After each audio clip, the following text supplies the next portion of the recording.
Shalom sahabat CS dimanapun Anda berada. Saya sangat bersuka cita bisa menjumpai Anda untuk menyampaikan kebenaran firman Tuhan.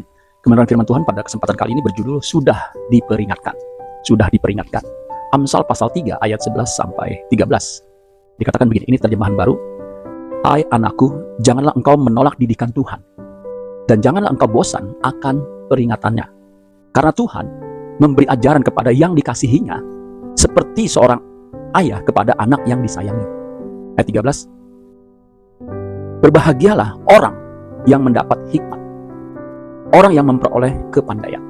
Jadi di ayat 13 ini dikaitkan orang yang diperingatkan dengan orang yang mendapat hikmat. Jadi sesungguhnya ketika Tuhan mendidik kita seperti seorang ayah mendidik anaknya, itu seperti kita mendapatkan hikmat, ya, mendapatkan kepandaian. Ada satu terjemahan bahasa Indonesia masa kini untuk ayat yang sama mengatakan begini. Amsal 3 ayat 11 terjemahan bahasa Indonesia masa kini. Apabila Tuhan menghajar engkau, anakku, terimalah itu sebagai suatu peringatan. Jadi ini ayatnya lebih tegas, ya. Kalau tadi jangan menolak didikan Tuhan, di sini langsung.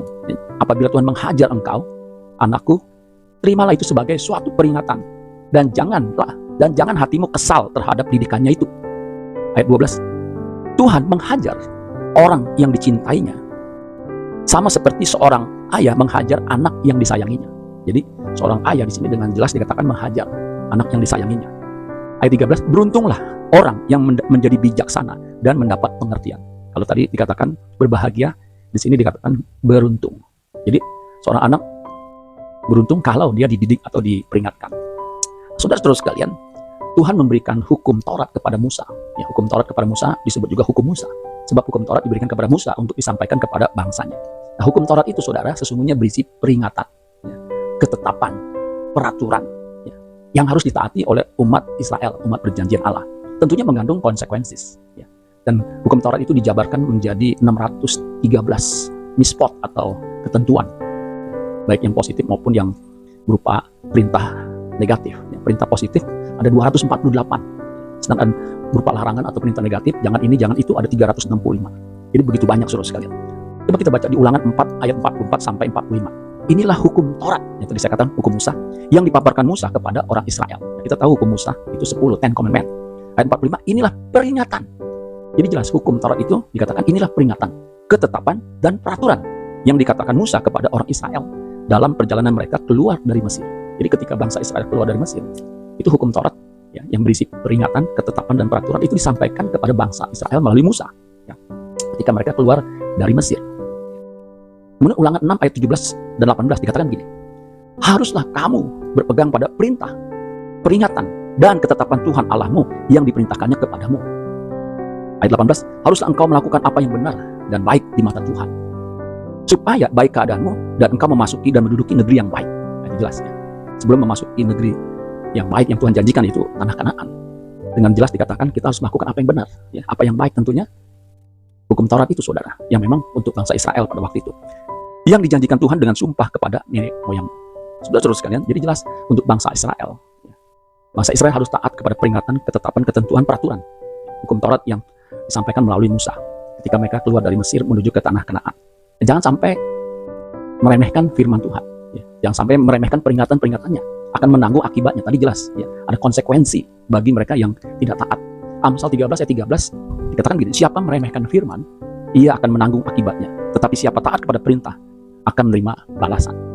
Saudara-saudara sekalian, jadi jelas esensi dari hukum Taurat adalah kita harus mentaati, mengikuti, ya, peringatannya, tentuannya, peraturannya.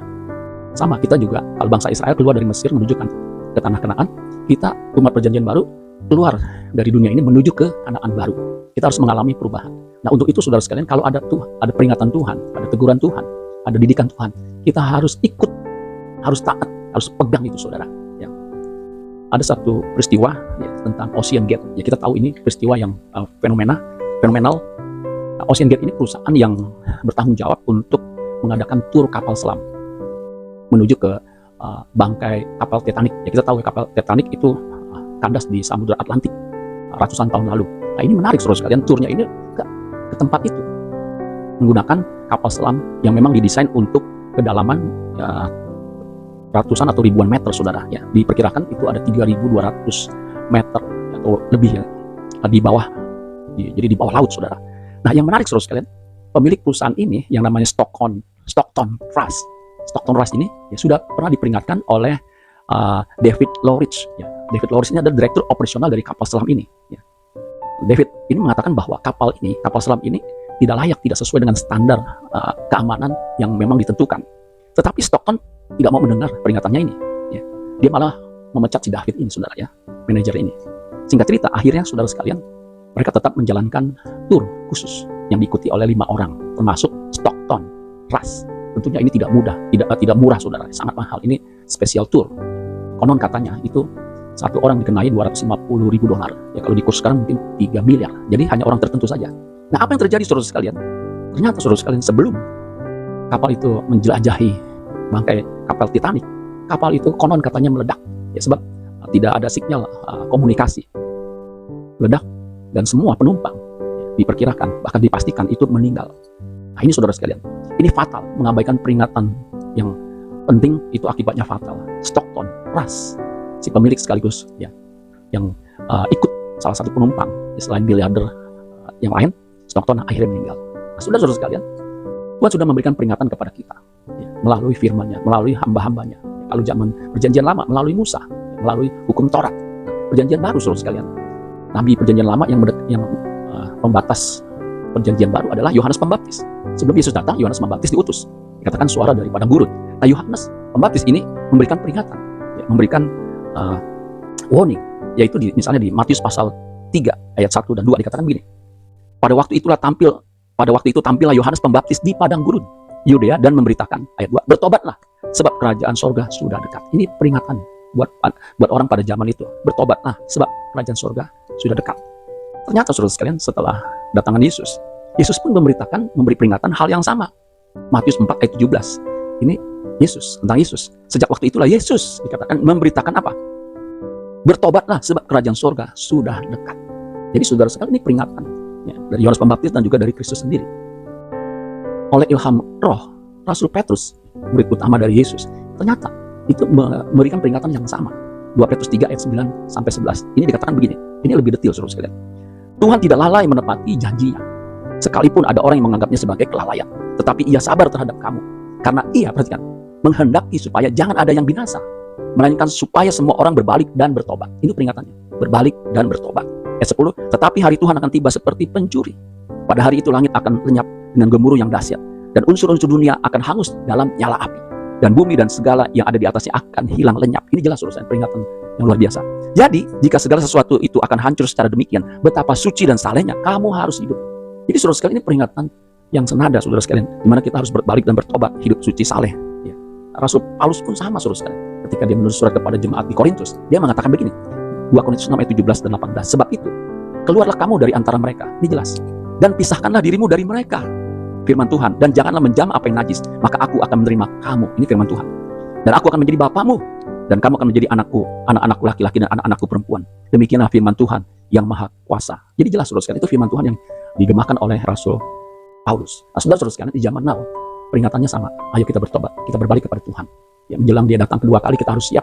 Ya, dengan peringatan-peringatan ini kita hidup benar di hadapan Tuhan. Jangan keraskan hati ketika mendengar firman Tuhan yang mungkin berisi peringatan untuk kita berbalik dan bertobat. Sebab waktunya ketika datang, ya, ketika kita ada di ujung maut, terlambat.